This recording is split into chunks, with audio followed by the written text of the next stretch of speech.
So in the past few months or so, we've seen lots of new EV models coming into our market, but particularly for the EV saloons or sedans, we've got things like the BYD Seal and of course the ever popular Tesla Model 3. But in case you want something a little bit different, a little bit quirky maybe, I think you can look no further than this. This is of course the GWM Ora 7. So besides allowing you to stand out in the seas of seals and dolphins, I think this EV salon, feline theme EV salon shall I say, has a lot more to unpack.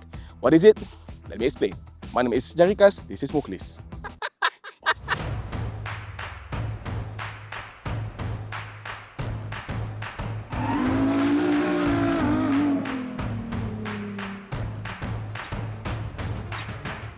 Alright, from the get-go, you'll notice that the Ora 7 looks painstakingly similar to its hatchroom. Of course, we're talking about the GWM Ora Cat.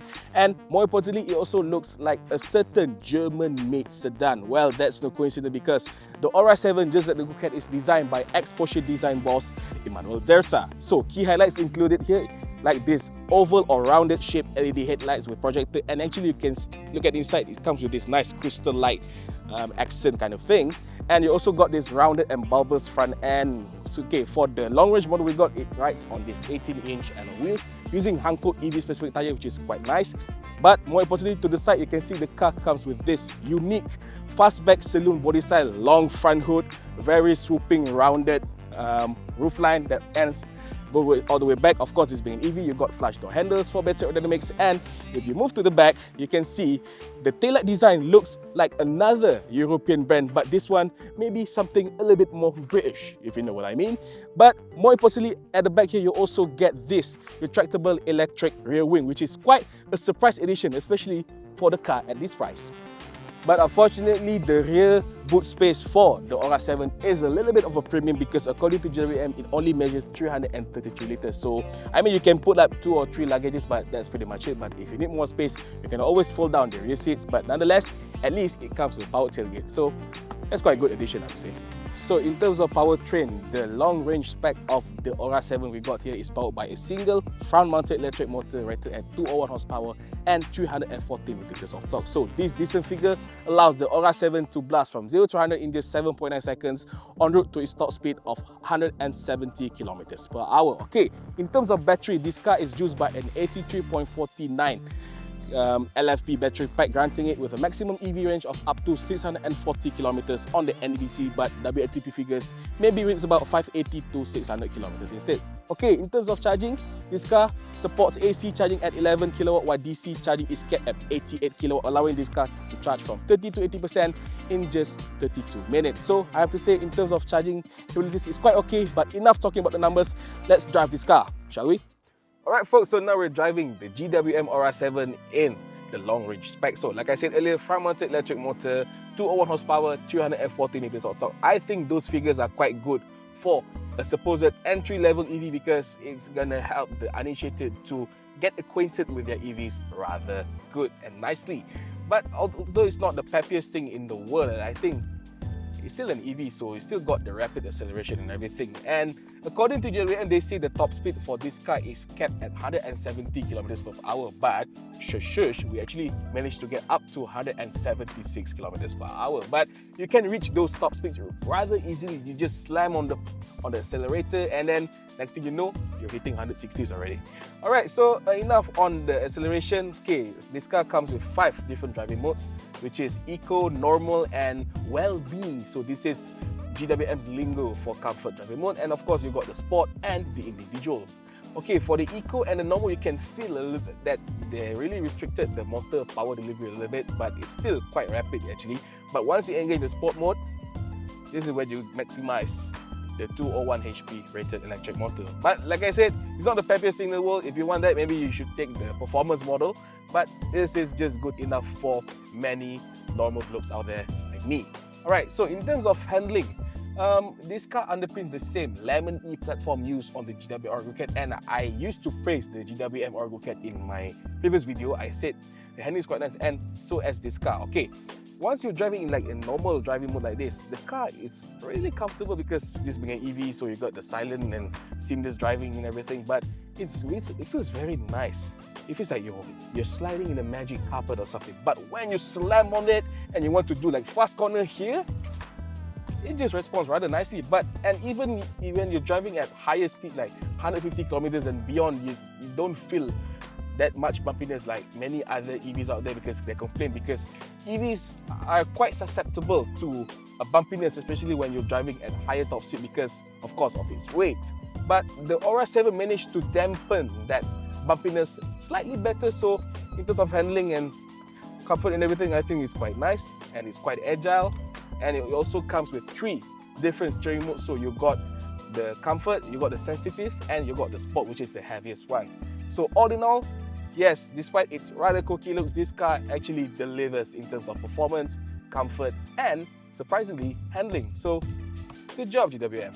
Alright, so in terms of driving ergonomics, I have to say, despite the car's rather quirky and funky design, it doesn't really sacrifice much on your blind spot and everything. I mean, from the side mirror, you still get clear vision and everything, and if anything, you also got the blind spot monitor and then the 360 camera view to help you with that. But be mindful, the car is actually quite long. It's actually the longest in the segment if you compare to the Model 3 and Seal, and the front hood is a bit elongated to the front, so when you park, be mindful of that.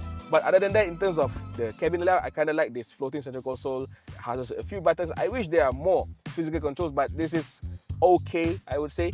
And the steering wheel is actually quite okay, but it still needs a little bit of time to get used to. But other than that, just nothing much to complain here. But in terms of safety, of course, this car, according to GWM, it supports up to level 3 of semi-autonomous driving. So not only level 2 plus, but up to level 3.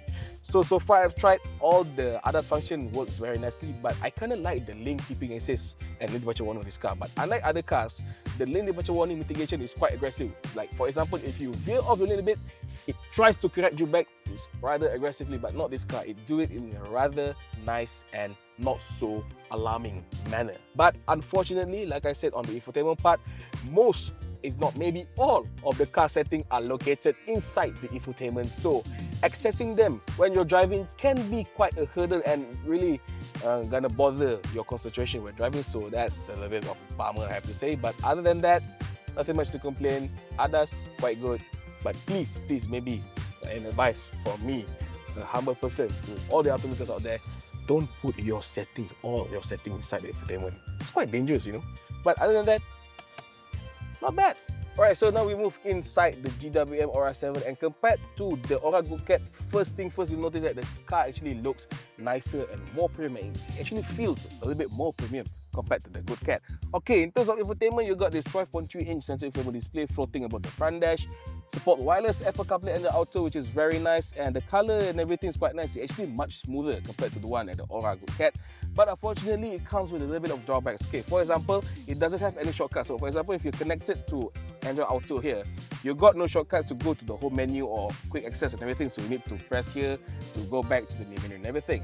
And beside from that, unfortunately, like many other modern cars nowadays, I think almost all of the car settings, including the driving, ADAS and everything, included inside the infotainment. So it's really difficult for drivers especially to access them. For example, if I want to change the ADAS system, I need to go here one, and then you got outside vehicles, you got the smart drive, ADAS, feature, everything. So you need to go through layers after layers of menus just to get access to some of the driving functions, which is not ideal. And what's more alarming is actually GWM has taken the book from the Tesla, and you can see the climate control not only is featured in here, but for the vents, you actually can only adjust the vents using the infotainment for the direction and everything, which is, I mean, it's quirky at one point, but another point is quite useless, I have to say, unfortunately, because it's very hard for you to do such a simple thing. You need to go through the menus and everything. But other than that, like I said again, the infotainment is nice. The Android Auto connectivity, wireless connectivity is quite decent.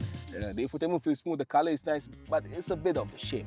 Okay, next thing, moving on to the instrument cluster, 10.25-inch, this triple circle display. This is inspired by Porsche, obviously. Okay, the colors are nice, they are full colors, they got intuitive ADAS related display. It actually shows the position of your car, on which lane you're driving and everything. But unfortunately, again, the functions are quite restricted simply because most of the driving menus are located inside here. So you cannot control much on the instrument cluster here, and it's actually complemented by a head-up display, which is a very good addition at this price point. It's quite intuitive. Same, we also got the ADAS and navigation integration, which is quite good. Oh yeah, I forgot to mention, there's also the 11-speaker Infinity sound system, that actually sounds rather good, especially for the car's price. Wanna listen?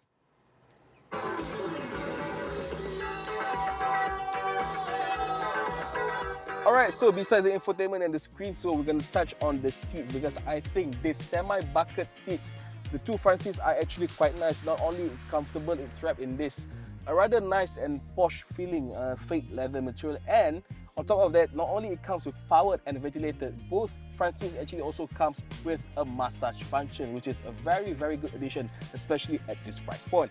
But I have to complain a bit because the carpet, the floor mats are quite nice because it's got this like wool-like material, but it's a little bit flimsy because it doesn't have really like a proper anchor point, so you can rip it off rather easily, so that's quite alarming. But other than that, beside the seats and everything, I also like this floating center console stack because it houses some of the physical buttons for the climate control and for the driving mode, but I wish there are more controls here. And down here you got the wireless, you got the USB charging port. The wireless charging pad is actually located inside here. There's a slot for you to place your phone, which is quite nifty. You can just slide your phone like that, and you also got some extra cubbies. And of course, in terms of steering, the steering feels a little bit larger compared to most cars, but yeah, the button layout and everything is quite okay, but it feels a bit larger, but nonetheless, nothing much to complain. And of course, if you look up, the car actually comes with this split panoramic glass roof. So it's not a sunroof, it's a glass roof, but it doesn't have any permanent shutters. But I have to say, the tinting job they've done on this glass roof is actually quite nice. So much so you don't feel an extra heat even when driving in the sunny conditions. So not bad. Alright, so life at the back seat of the Ora 7 is a pretty spacious one thanks to its rather long wheelbase. Okay, first thing first, you can see I got plenty of legroom. However, headroom is a little bit of the premium simply because of its sporty roof-like design. But other than that, the seats are quite plush, same as the one we set on the front, same material. But I have to say, because this is being an EV, the floor level is actually quite high. So you can see my leg is a little bit stuck up, so it might not be the most comfortable thing out there, but at least you got plenty of room now here. And you also, of course, you got like dedicated center armrest, and more importantly, you also got dedicated aircon vents and 2 USB ports, so you don't have to fight with the next passenger. So all in all, space is quite okay, but of course being limited by its sporty design. So all in all, of course, we can talk all day, all night about the design, the rather intrusive design of the Ora 07 here, but I have to say, deep down beneath its funky feline theme facade, the Ora 7 hides a pretty decent EV with a decent range. Practicality wise, it's quite okay. It can hover 4 or 5 persons comfortably, and more importantly, quite decent performance on par with some of its adversaries in our Malaysian market. But on top of its funky looking design and quite decent package, this car is even made more tempting after you consider its price. So in our market, the Malaysian market, the fully imported from China GWM Ora 07 is priced at only 169,800 for this entry-level long-range model. So this makes the Ora 7 the cheapest mid-size EV saloon in our market compared to both the BYD Seal and of course the Tesla Model 3, despite the latter has been given a price cut down recently. So I have to say, on top of those prices, you also get the comprehensive warranty packages offered by GWM, including a 1-to-1 battery replacement in case within the stipulated warranty period, in case your battery life goes down the 70% mark. So I have to say, yes, some may like the design, some may hate the design, but you cannot deny the GWM Ora 7 is a pretty stellar EV for you to have. But that's just all my thoughts. So what do you guys think about this car? So folks, what do you guys think of the GWM Ora 7? Would you take this rather funky looking EV over any other EV saloons out there? As always, don't forget to leave your thoughts, comments below. For more content like this, check out caricarzcom/news. Please don't forget to like, share, and subscribe. We'll see you in the next video. Take care.